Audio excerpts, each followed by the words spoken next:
Hey yo, what's good? It's your boy KGR, CQNYC, home of the thoroughbreds.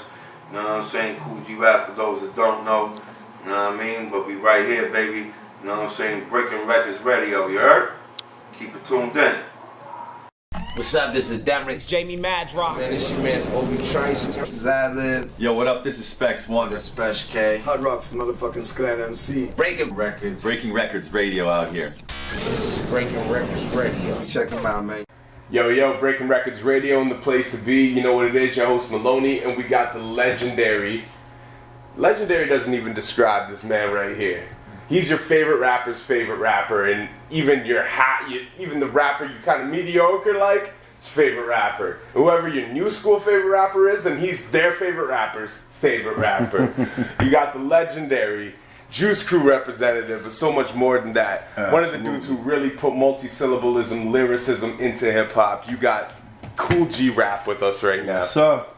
What it do? How you doing, my man? I'm good, baby. I know we were chatting a bit, so this is a little bit going over shit we already discussed, but so this is your first time performing in Toronto. First time. And first time performing in Canada altogether. In Canada in general. That's crazy, man. That's crazy. Yeah, when Alex first booked the show, he told us, he said it was your first time here in 18 years, so even that alone had me geeked. Like, I got homies who live 3 hours away who are driving here tonight just to come see this, you know what I mean? So it was a big thing, and then when you said, no, that's our first time, I'm like, oh shit, say Very word. first time. That's crazy. So, as far as that goes, was it just because you never had a passport, or did you have something like kind of holding you back from coming here earlier? Just had blocks on my shit. Yeah. You know what I mean? Yeah. Yeah. But now you're here and you're ready to just crush it. Got shit, yeah, got my shit released. Moving around, baby. Hey. You know what I'm saying? Moving and shaking. That's what I'm talking about. So recently you and actually when you guys put the album out, I was like, say word, G Rap did an album with this dude, because 38 Special, I first heard him on a Green Lantern tape back in like, I think 03 or something, maybe 04. It was him and Joel Santana, and they did, I don't know if you ever heard it, but it's the HUSTLER Hustler. And like the way they cut it, but fucking 38's verse on that, I'm like, who the fuck is this dude? I could show you how to chip 8 and get 12 is my, oh man. Whether it's weather weight or fish scale, I move that shit. I'm the reason the fiend's lips pale. Like, the way he hits that shit is like, oh man. That's Got me my scared boy. to cop more than a quarter brick. Like, yo, his verse is just so vivid and descriptive of that street life. So when I seen that you and him did an album, I'm like, this makes so much fucking sense. Absolutely. So what brought that together? Like, what's your and 38 Special relationship? Because I mean, you're a legend, and like 38 is a super underrated underground dude. So what kind of brought you guys together to do a whole album? Well, he had reached out to Premier, you know what I'm saying, to do a first feature, yeah. The first feature collaboration we did, shit called The Meeting. That was the Preem joint. Right. Yeah, because that came out a few years ago as a single. Okay. Right. You know what I'm saying? But after that, you know what I'm saying, he liked the chemistry, you know what I'm saying? So we just kept it going. You know what I'm saying? And just put a whole album together. You know what I mean? That's crazy. The album is super dope too, and the Primo joint is super dope. Appreciate it, man. Yeah, man. And it's funny because Primo, he's my favorite hip hop producer. So anytime I interview someone who's worked with Primo, especially extensively like you, I always have to ask about Primo and what the relationship is. But then it's crazy. He's actually the one who linked you guys together to do that album. Yep, absolutely. Yeah, shout out to Primo. It's good, baby. And for you and Preem too, was the first Primo joint you did, was it Stick to Your Guns? Or did you guys do first before that? No, matter of fact, I think it was Stick to Your Guns, yeah. Say word, That was the first time I got on a Primo track, yup. That's just so crazy. Hey, yo, I represent Queens. Murder Machine, put in 16s. Yo, that Haunted Hills, cause when I get ill, it's blood spill for real. I aim my fucking mill and shoot to kill. Yo, that shit is... Bro, you always got the hottest verse on any joint you get on though, right? That's up for you to say. Yo. But so that's crazy. That's the first joint you guys did together. And then what did you do first with them? First what?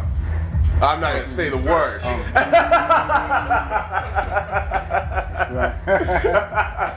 White boys gotta take precaution when doing that kind of shit. You know what I'm saying? First one.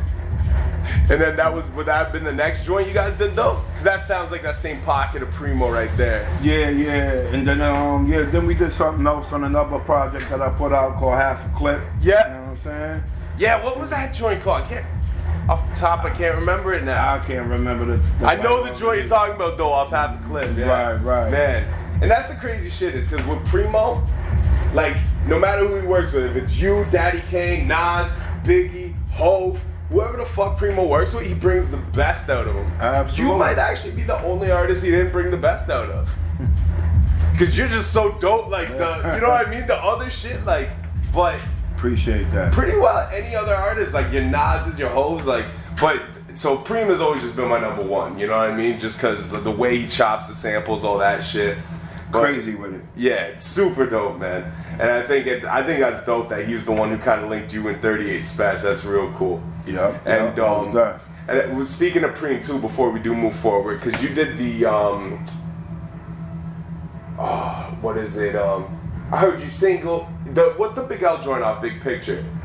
No, it's not Platinum Plus. Fallback. Fallback, yeah, because that was Preem too, right? I'm not sure. I didn't know who produced that one. I heard you single. You better write up. I think that one's Preem. I think that might be Preem. I can't really put my finger on it. Yeah, I'm trying to think. But the producers wasn't there when I laid my verse. Because that's what I was gonna ask. Did you and L have a relationship, or did you do that? L was already gone by that time. Okay, you know what I'm saying? So they came to me because they was completing his album, being that he was gone. Yeah. So they was completing it anyway. So that I'm just one of the added tracks. Oh, okay, so they hit you up after the fact. Okay. Right, yeah. So you and L didn't really have did you know L at all? No, I met L. Yeah, more than one occasion. Yeah. Oh, word. You know what I'm Okay. saying? L was a mad cool dude. You know what I'm saying? And you know what's crazy too? I know when I know everyone gets at you about it too. Your top 10 list that you gave on what was it, Juan Epstein? I know everyone gets at you for it. But the only one, people are like, I'm surprised Biggie wasn't on there. I'm not even surprised at that, to be honest. Because I understand the caliber MCs, your rating, and their technicalities. Right. But L, I feel like almost should have been on that list. You know what I mean? Because L was nasty with it. No, but not the multi-syllables and stuff, like the way you did it. Well, that's why I was pretty much going by. I was going by being a wordsmith. Technicality, You know what I'm saying? yeah. You got rappers and Not you just got the punches. lyricists. You know what I'm saying? Or just wordsmiths. You know what I'm saying? Not lyricists, wordsmiths. Because pretty much everybody's a lyricist. You know what I'm saying? Yeah, exactly. Elton John's a lyricist. You know That's what I mean? facts. That's facts. You know? But yeah, I mean, L is dope though. You know what I'm saying? Yeah, he was. And that's why, I was just curious if you guys kind of had to work, or like if that was already a song you guys finished and then Preem reproduced it, or if like you kind of got added in after just out of like respect for Al.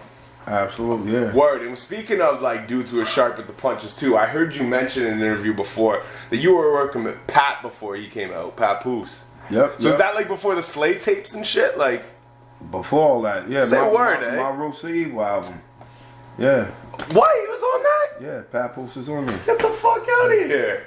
Yeah. I have to go back now. You gotta do your homework, baby. Yo, I gotta go back now. I didn't realize. So you had Pap on there before even all the Slay shit when he took off. Before all that, I was the first nigga fucking with Pat. Yo. You know what I'm saying? Well, yo, that goes into some other stuff we could talk about too. But you actually are a first dude to fuck with a lot of guys who come out to be legends. Right. Now, But what was your? I was just fortunate enough to hear Pat before certain cats. Yeah. You know what I'm saying? Because if Pat was being heard the same time I heard him by multiple dudes, like someone else any and everybody would have wanted to fuck with Pat. Yeah. You know what I mean? So how did you get? Same thing with Nas. You know what I mean? How did you How did you end up hearing Pat before everyone else? Like, what was kind of the connection there? We got a mutual homie. You know what I'm saying? Yeah. Yeah, I had a mutual homie in BK. You know what I'm saying? And he introduced me to Pat, my man that I would work with too, Jinx the Juvie. Oh, Jinx. Okay, yeah. He did a lot of the Wanted album, right? He did the Wanted album. No, not the producer. Oh, rapper. Okay. Yeah, rapper named Jinx the Juvie. You know what I'm saying? And yeah, and I met another cat named Ike for Diamonds. You know what I'm saying? I met all of them at the same time. Matter of fact, Papoose, Jinx, and Ike used to run together. You know what I'm saying? Oh, word. Yeah, so they, I met them all. You know what I'm saying? They was young, hungry, spitting ass niggas from BK. Yeah. You know what I mean? And we kind of formed a little clique thing together called Murder Incorporated. We called it Mink. You know what I'm saying? Oh shit. Yeah, this is before Murder. I was just gonna ask you Inc. if it was came before out. Murder Yeah. Inc. It was before Murder Inc. came out with the label. Oh You know what I'm shit. saying? So when they came out with the label, they came out so explosive and all that with the name and all that. The name, they notoriety with the name just went through the roof. So I Yeah. just fell back from the name. Yeah, yeah. You know what I mean? Yeah, at that point, it's kind of, what's crazy when you say that too, because that happens quite a bit over time. Like you had A$AP Rock, who was like rocking the underground scene for years, and then A$AP Rocky comes out. Right. And I was like, right. what do you do at that point? Like you got like a 15-year underground career, and then some dude comes out and skyrockets off one single Exactly. with a name so similar. It's like, Yeah. that's one thing that's kind of like crazy to me. It's like, it's hard. Yeah, to see, that's messed up when it's your name. Yeah. You know what I mean? And you said like, yeah, he been on the scene for a minute underground, whatever. Somebody just come out and just shoot to the moon. Yeah, that's crazy. And then people are gonna look at that, like young kids and shit, like, oh, you bit this guy's name. It's like, nah, dude. Yeah. Like this guy's been putting in work. That's exactly how it would go too. But back in the days, you used to get punched in the face if you had a name remotely like anyone's, though, right? True indeed. With that being said, too, actually, I was curious because Kool G Rap initially meant Cool Genius of Rap. Right. But, and you were rocking Cold Chillin' and stuff, so how did you feel, because this is that same era, how did you feel when Cold Chillin' signed GZA, who was then, at that time, known as the Genius? Did you have any kind of feelings about that? Or? Nah, because see, that's why they already had a hip hop record called Genius of Rap and all that. Yeah. So that's why I just left it G and didn't incorporate the whole name Genius in it. Yeah, yeah. You know what I'm saying? Because that name was kind of being inoculated in the public. You know what I'm saying? So I just fell back from using the whole name and just left it G. You know what I'm saying? Kool G Rap, baby. Yeah, so when GZA came out, you know what I'm saying? Number one, we all clicked with GZA anyway. You know what I'm saying? Even though he might have not been like a Juice Crew member, but he was still on the Cold label. Chillin', Yeah, he was a label mate. You know what I'm saying? So we all clicked with GZA. So it didn't bother me whatsoever that he came out with the name Genius. You know what I mean? That was dope to me. It just was what it was. Yeah, because people didn't affiliate G-Rap with Genius. With Genius, yeah. You know what I mean? Yeah, they would find that out, Later. through my interviews and stuff like that. Word up. And so to take it back to as well, like, because you and Polo met through Eric B. Right. And I know Eric, at least according to KRS-One lyrics, like in Outta Here, like back when DJ Scott LaRock used to rob gold with Eric B. So, like I know like Scott LaRock and Eric B messed with each other. Right. Did you ever know KRS-One prior to the Juice, like that whole Juice Crew KRS shit? Nah, not at all. I didn't. No, because I know Kane was cool with KRS during kind of that time too. It was like an awkward kind of like area for him. Right. But KRS never mentioned you guys or nothing too.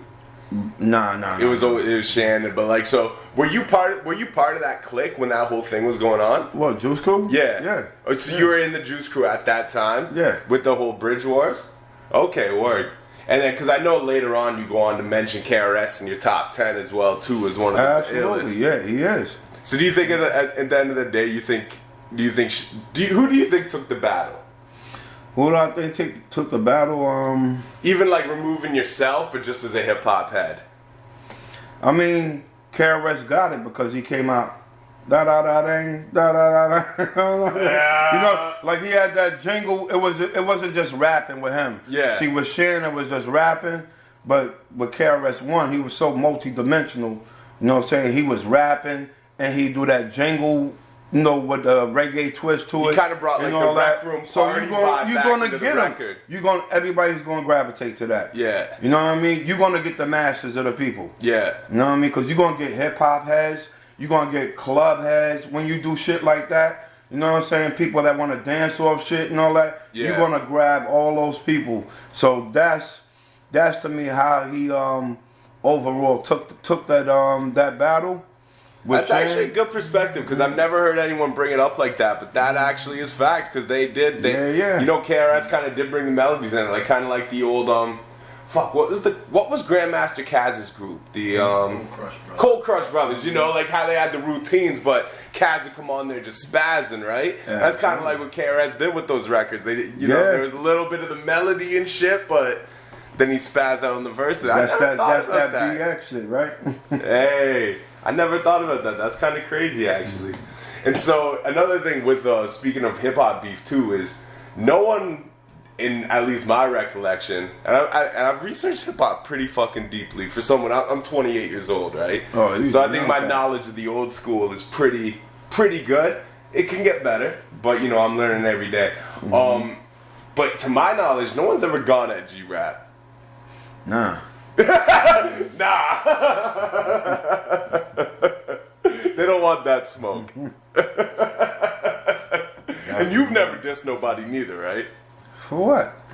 You don't need to. Nah, yeah. Well, you do that to get attention. Yeah. You know what I'm saying? People diss other cats and all that to get attention. Word. And draw a light to themselves. But G-Rap didn't have to do all that. Yeah.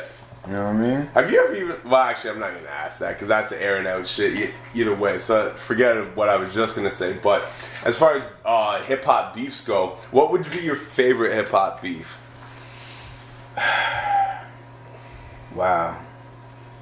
Damn, you had Mobb and LL. Yeah. Cannabis and LL. Cannabis and LL might be mine. You had Mobb and Busy B. You had, shit. You had Nas and Jay-Z. I think that gotta be the most. The Nas ultimate. and Jay might be the ultimate. The ultimate. And then Jay going at everybody in general. You know what I'm saying? Like Jay's that dude's a fool, y'all. Jay's like a fucking alien, man. You know what I'm saying? The way that he just transcends different styles and shit, like. And just is able to continue to keep himself relevant through all the different years of hip hop. Someone I think they don't give enough props for doing the same thing is Fat Joe as well too. From Flow Joe up to all the way up. Absolutely. Like Fat Joe has transcended every generation of hip hop and still kept it. He keep himself relevant. Yeah. You know what I mean? He still keeps it dope too. You know what I mean? Yeah. At the same time, you keep it official. Yeah. I think people sleep on. That boy know how to put a single together for your ass. Yeah, right. You know what I mean? Like, he might. I'm not gonna say that. I'm not gonna say that. I was almost gonna say he might even know how to put a single together better than all. But I don't know if I could say that. I don't know if I could say that. But I don't know. That's a hard one. You know what I mean? That's kind of hard to say that one. You know what I mean? But he got the formula. Oh yeah, like you know what I mean? The way Joe's transcending generations. He got the formula. He know how to blend in. Yeah, you know what I mean? Exactly. And he's still, you know, and he'll still hit you with those dope joints and cuts on his album that let you know, like, you know, I'm still DITC. You know what I mean? That's right. But so go back to that too as well, like a little bit further back, because Large Professor produced the second DJ Polo and Kool G Rap album. That's how you met Nas, all that stuff, right? Right. And I didn't even realize though, because I mean Nas is on the 4, 5, 6 album cover with you, right? He's in the background right there. So like, I always knew that, but I didn't realize how deep your history was. So I really started listening to a lot of interviews, right? Prior to this interview. I'm like, holy shit. So like, Nas recorded a bunch of demos at your crib, firstly. Yeah, right. Were any of those demos like you know how you can go back and find the early recordings of the old Illmatic shit? Right. Like, you know, like It Ain't Hard to Tell when it was just like the Michael Jackson loop. You know, that shit, like, was that the shit he was recording at your crib? Like that pre-Illmatic shit? Or to be honest, that was so long ago, I don't even recall. Word. You know what I mean? Which ones it was and all that. Because there was the joint like Biz Marquee and AZ too. So once I seen Biz, like, I always thought Biz was odd on that demo. And then when I heard that, I was like, oh shit, maybe that all happened through G-Rap. Like, did you set the Biz joint up and stuff? Or didn't, like, what that's demo are you talking about? There was like a Biz, AZ, and Nas joint that was like, I can't remember the sample. It was like a very bassy sample. Okay, nah, it was pre-Illmatic. It was like a demo thing. I don't have nothing to do with that. Okay, word. Because I actually, just looking back as a, like, you know, in history, I'm like, Biz Markie, Nas, AZ, that's kind of odd. And then when I learned you recorded through your crib, I actually just kind of assumed maybe that all came It wasn't that one, no. Okay, word. And then so you also went around and shop Nas, and you actually went on to introduce him to MC Serch. Yep. So it's actually fair to say that Nas would not be this legendary icon in hip hop without G Rap. Like, no, I wouldn't say and all that. It just though. wouldn't have happened the same exact way it happened. Yeah. You know what I mean? Well, I'm a firm believer in the butterfly effect. So I believe if I go jaywalk the street and divert a car for 2 seconds, I've just changed the course of history. Absolutely. So what? That's why I said it wouldn't happen the same exact way it happened. But you think he was destined to do it regardless? Yeah. He was. Nas was going to come out anyway. Yeah. And shock the world. And like when you were like doing that shit for him, was that before Zebra Head and Halftime and shit, or was that like? That was that was before all that. Oh shit, eh? So he did the Zebra Head thing by linking with Serch. Oh shit, okay. You know what I mean? Oh shit. Halftime he would have did because he was cool with Lost. We're pro, yeah. You know what I mean? Okay. And that, yeah, but everything else with Serch and all that came into fruition, you know, when he met Serch at my crib. Serch came to my crib, Nas was there, introduced him. That's crazy, man. That's so dope. And did Serch ever give you a finder's fee for that? Nah, you know what happened? Right after I introduced him, I went to Cali to do my whole album. Ah, you know what I'm saying? So I was in New York for a long time. Were you recording Wanted, Dead or Alive then? No, not the one that Live and Let Die. Live and Let Die, okay. Yeah. Word. So, you know, while I was away, they linked. You know what I'm saying? You know, after I introduced them, you know, they exchanged map or whatever. You know what I'm saying? So they linked, and then, I mean, by the time I got back and all that shit was a done deal. It was already... Yeah, and I wasn't even... You know, like, when I hear talent like a Nas or Papoose, you know what I'm saying? My main concern just be like, yo, I just want to see them out. Like, the world got to hear these dudes. Yeah. You know what I'm saying? So I wasn't even looking for paper, nothing like that You're at just that being time. the OG. Absolutely, yeah. You know what I'm saying? Yeah, so that's what that was. You know what I'm saying? Nas my dude to this day. You know what I'm saying? That's always going to be my boy. Same thing with Papoose. That's dope. I would love to hear a Kool G Rap, Nas, and Papoose record. That's crazy, yeah. That would be some ill shit, man. That would definitely be ill. I don't know what you got working on right now, but that right there would be like, I feel like that's something that you should pull out of the, you know, I guarantee any of these dudes though, you call them up for a feature and they got you anytime, right? Like, who knows what could happen in the future, yo? Hey. But so speaking of Nas too, because you did list them in your top 10 MCs to bring it back to that. You also mentioned Big Pun, who kneeled and kissed your ring. And Big Pun is by far one of the best of all time. He was the real thing. And he was one of those dudes who lived what he was spitting too. He was the real thing all around the board. Right? And then you had Jay-Z on the list, Eminem as well. But how does it feel to, because you know, the other people on your list, they were more your peers, right? Like your Daddy Kane's, your KRS's. A lot of them were dudes who your peers who came up with you around in the that same era. Same time but frame. The 4 dudes you mentioned on the list who were not your peers, who actually came up under your influence, all accredit you to being one of their biggest influences, all 4 of them. So how does it feel to, like, you know, as time goes on and everyone that you see come up as a real MC that you really rate like that, be, you know what I mean? That's be in praise of you.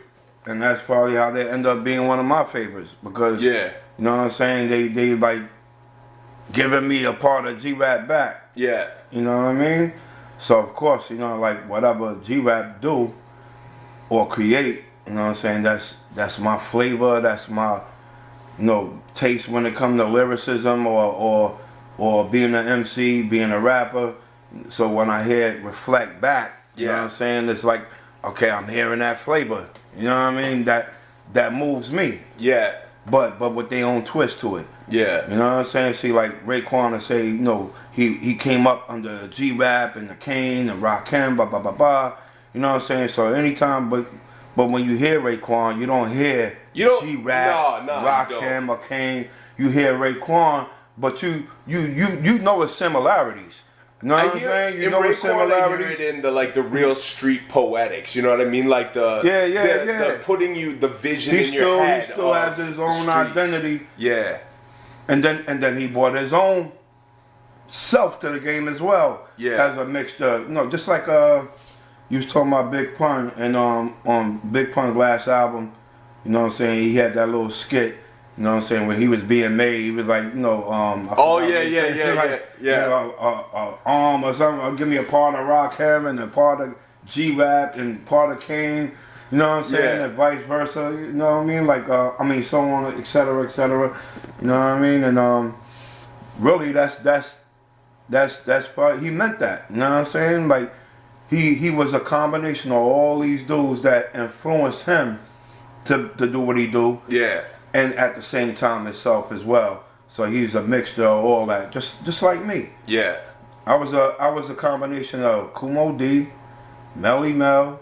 Word. You know what I'm saying? Word. Symphony G, Grandmaster Caz, my man Silver Fox. I've never heard of Silver Fox. Yeah, you too young, homie.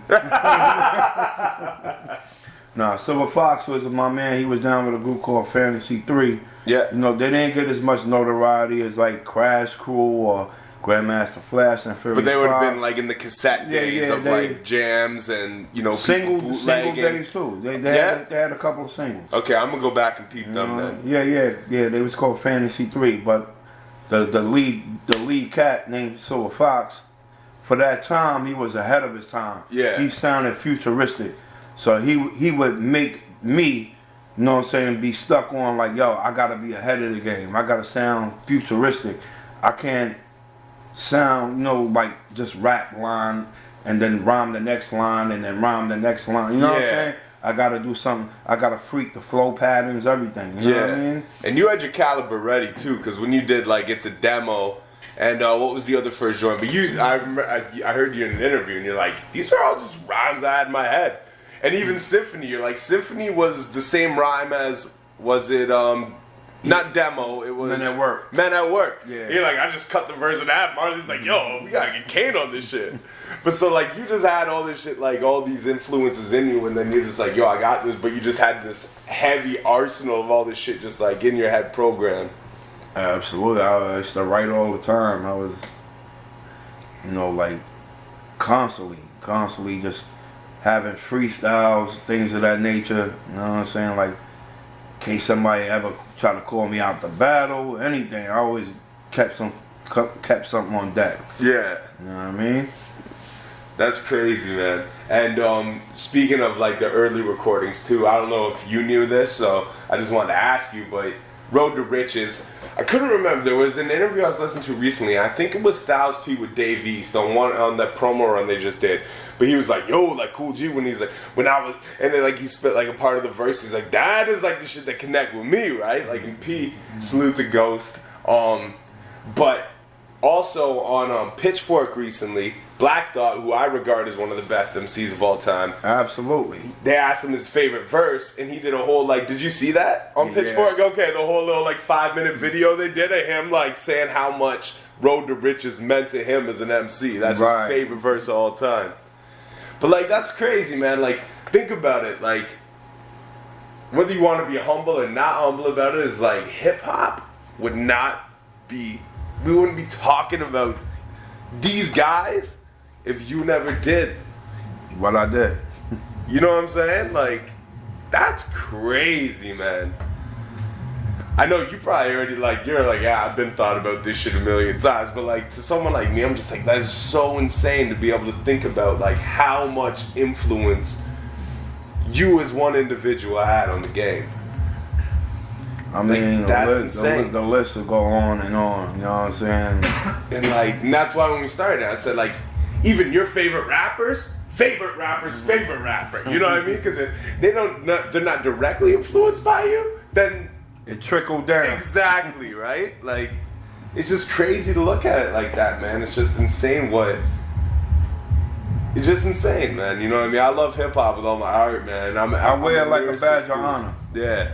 You know what I'm saying? You got to, man. Anytime you got like a Tupac, a Biggie, a Jay-Z, you know what I'm saying? Like dudes that I you know, like I place high on the pedestal, like as far as, you know, being masters of their craft. Yeah. And just being dope ass rappers and artists in general. You know what I'm saying? It's just like to know that I have something to do with influencing them whatsoever. Yeah. You know what I'm saying? It's like, it's a badge of honor. It's insane, man, because, you know, like, without you inspiring these dudes, like, but yeah, like, it's just crazy to think, like, you know, like, Black Thought, for example, you know what I mean? One of the nicest MCs of all time. That's his favorite verse of all time. Without you spitting that, like, he might not exist. You know what I mean? Like, it's just, it's insane. And he performs men at work, and I can't even do it.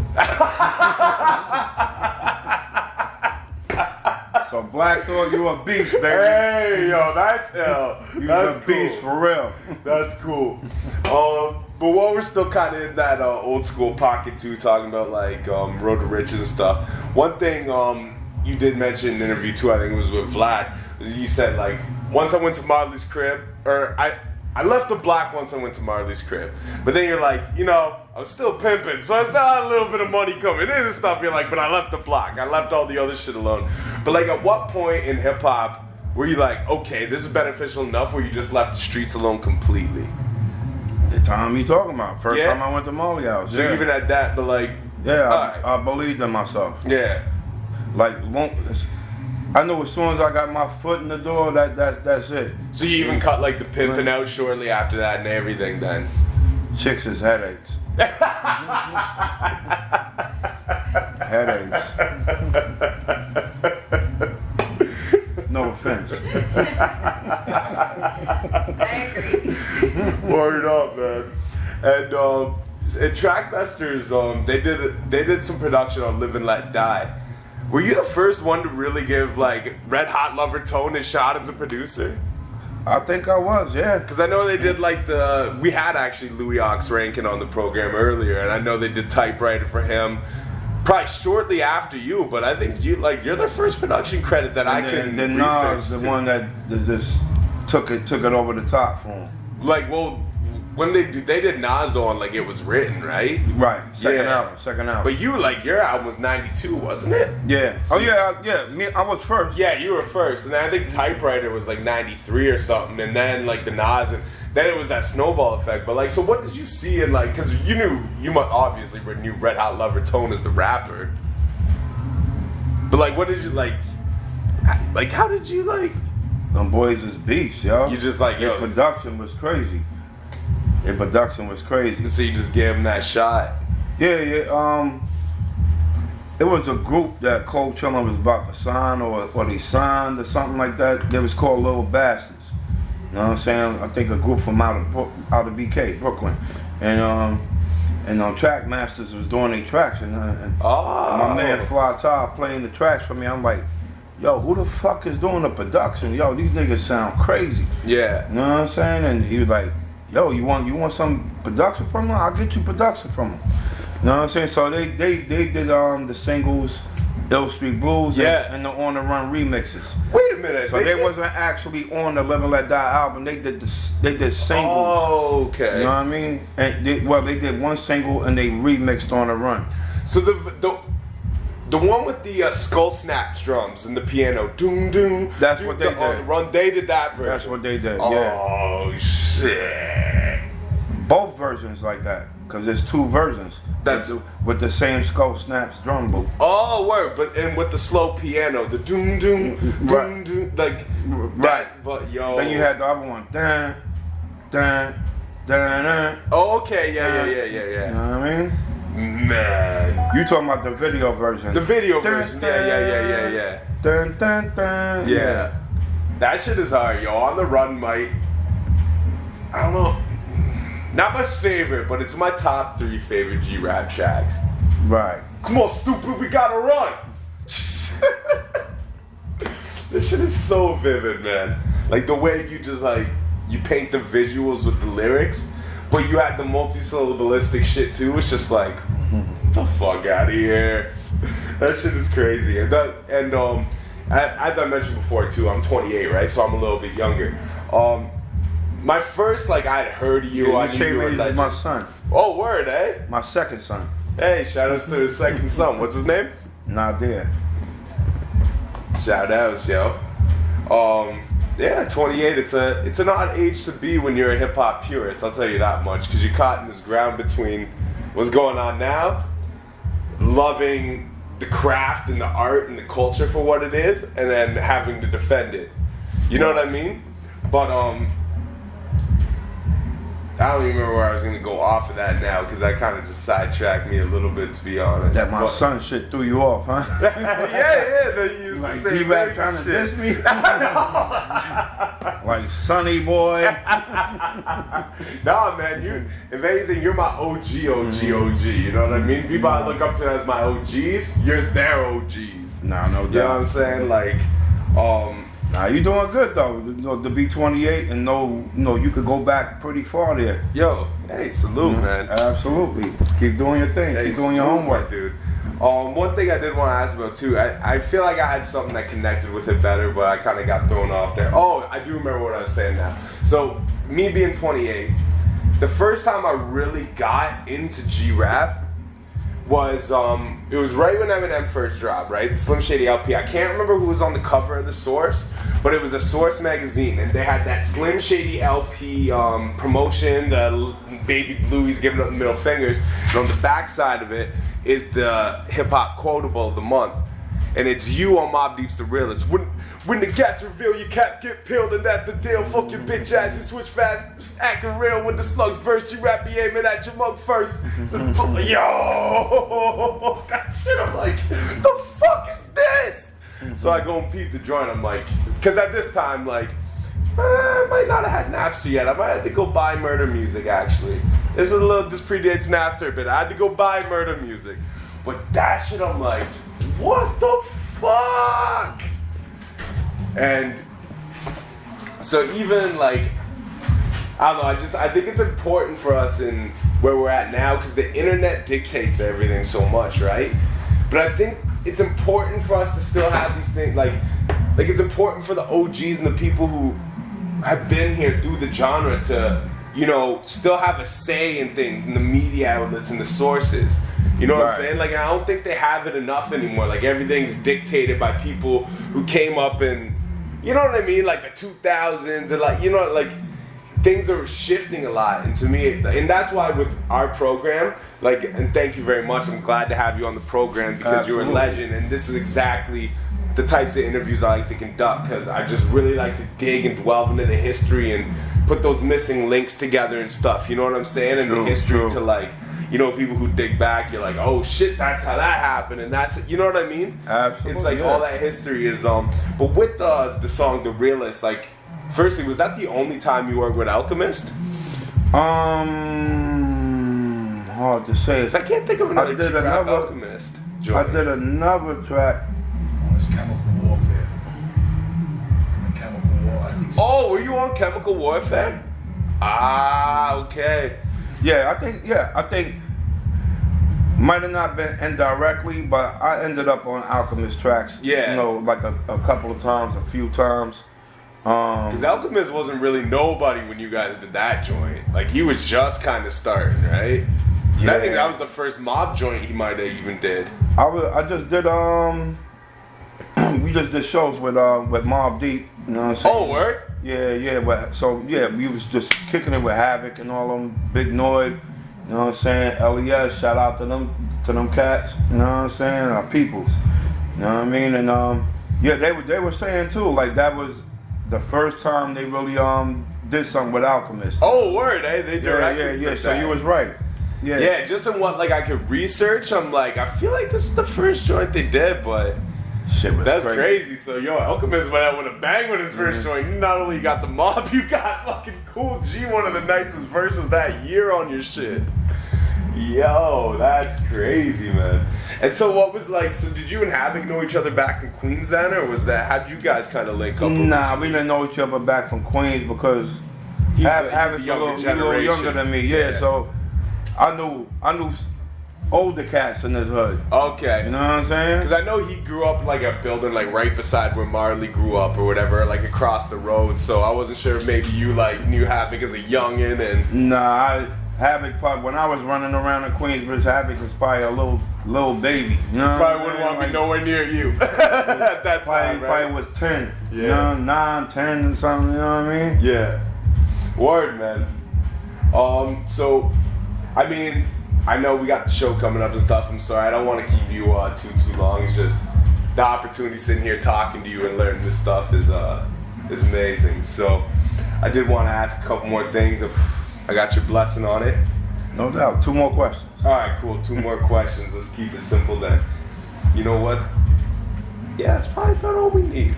All right. So one thing I did want to ask about too is so because everybody has different stories, kind of that are all kind of the same but different about how the Symphony formed. Mm-hmm. But they all kind of relate to back the same ideology. But the one thing I learned recently, and I interviewed Mass Days, and I didn't even know this at the time.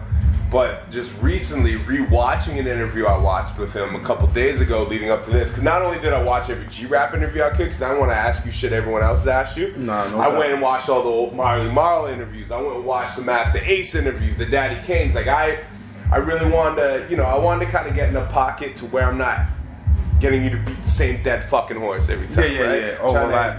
Exactly. I'm trying to kind of, go out fresh in between the cracks. Yeah, make it interesting, right? Because if you're not engaged, then it's not a good interview.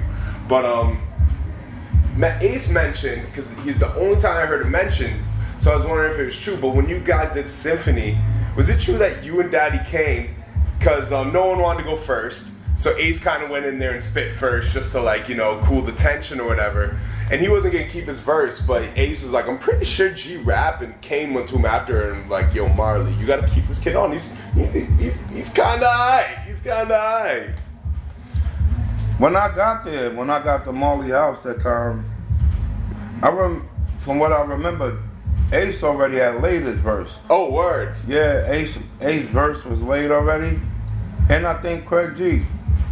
You know what I'm saying? So they would have got there like after the photo shoot before you. Yeah, then I got there, then Kane got there. You know what I'm saying? Oh, word. So yeah, so it wasn't like we was like we all arrived at the same exact time. We was all coming from different places.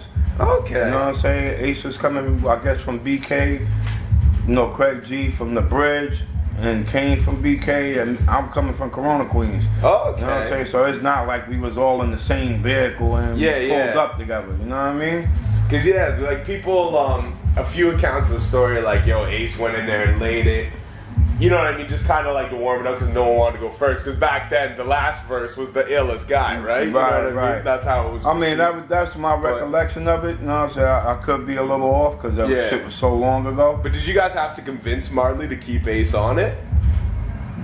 And not even that you remember? I remember that because when I heard Ace shit, I was like, yo. Like, I don't think I knew who Ace was at the time. Yeah. You know what I'm saying? That was like my first time hearing. I'm like, yo, who that? You know what I mean? Like, yo.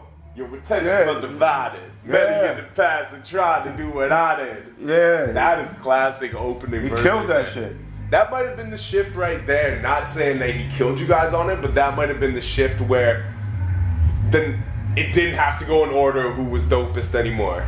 I mean, that would be a first anyway if you said Ace killed us on it. You know what I'm saying? That would be a first. I heard that one. I was gonna say, I wouldn't say that. Not to take nothing away from Ace. No, I wouldn't say that, I'm just saying, but I'm just being honest. Like, that would have been a new time. A new thing? Yeah, first time we hearing that one. No, I wouldn't go that far, but I would say he killed Craig G on it. But so in that sense, I was saying the order, and you know what I mean? Like back then it was kind of like worst guy first, best guy last, kind of in order. You know what I mean? Like, but I think like that might have transcended it to where like it was almost like, well, you didn't have Ace went first. That's what I'm saying. He had one of the he had the third nicest verse on there because you and Kane had the nicest verses on that, but. It's just like the opening verse, a lot of times I find when I dig back in early hip hop, was not usually the first dude on the joint, right? Like I feel like that was kind of, to me looking back in history, I'm like, that might be the first point where you could shift it to where like, first dude had a real nice verse, you know what I mean? Oh no, he did. He did though. He started that shit off the right pace. Yeah, you know what I'm saying? That's just crazy. He popped it off crazy. And people don't talk about Symphony Part 2 enough either, which you guys fucking bodied. And that beat is fucking crazy. People don't talk about Symphony 2 like that though. And that's just hard. That's just hard. But so we got one more question. I guess because the first one, that track and all that shit was just so classic. Like, yeah, right. It's hard to follow it up. Yeah. Ah, shit. There's like 2 here, but you know I'm gonna go with the one that makes more sense. So, one collaboration with me that really surprised me was when you and Necro did the album together. What the hell? Like, how the hell did that formulate? Because Necro is ill, and he's like, you know, but he's in this pocket here, and then you're G Rap. I mean, like, 38 made more sense to me on the level of, like, you know what I mean? Because vivid street shit and stuff, and, like, you know, and you've always kind of brought up the younger dudes under you. But Necro already had his own lane, his own, you know, so how the hell did you guys come together to make a whole album together? It's because Necro, like you said, Necro's in his own lane, but Necro, don't forget, like, Necro is still he's one of the dimensions of G-Rap as well. Like, yeah. one of my dimensions match with Necro's. Well, because you're the first horrorcore rapper, in my opinion. Necro took that shit to another level, but so yeah, you're definitely right. He is one of those branches of G-Rap. Yeah, so it was like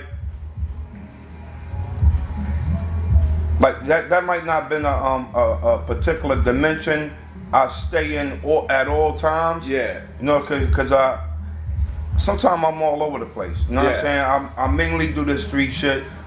You know what I'm saying? Mainly do that. But G-Rap is known for just being lyrical. You know what I'm saying?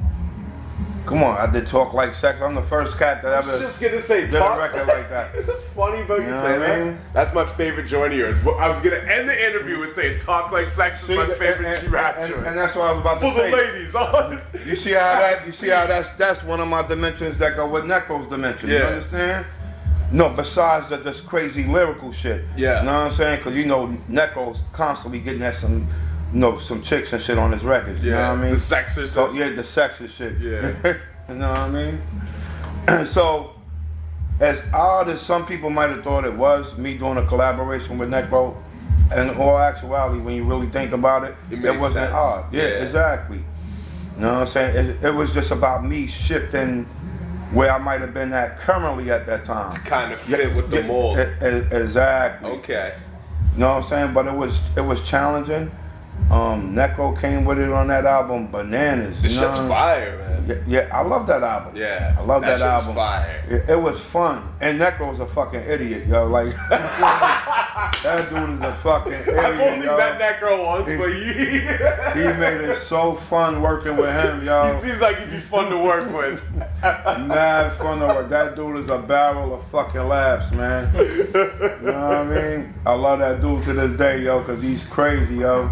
Yeah. You know what I mean? Good crazy, you know what I mean? And did you guys meet through doing that project, or did you have a relationship prior to that? No, we established a relationship after Through doing that? Yeah, because he's so off the wall with it. That's crazy, man. You know what I mean? That's ill. And actually, you know, I met Hyde doing that project. Oh, word. Yeah, so Hyde's a real cool dude. Yeah. Shout outs to Hyde as well. Shout out to my boy Hyde, Necro. That's dope. We've had Bill on the show before and DJ. I met Bill, yeah. I met Bill after doing the project with Necro. You know? Bill's nasty. Oh, absolutely, yeah. Yeah. Bill's a beast too. You definitely hear in the way the syllabalistic too that there's Kool G Rap influence in him too.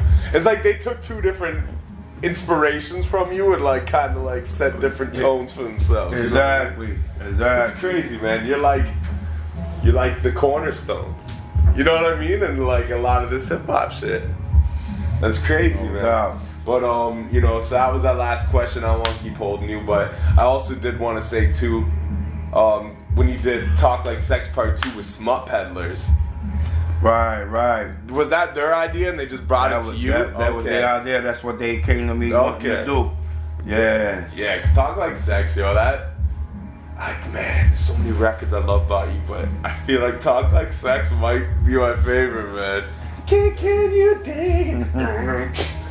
Read that sex. Yo.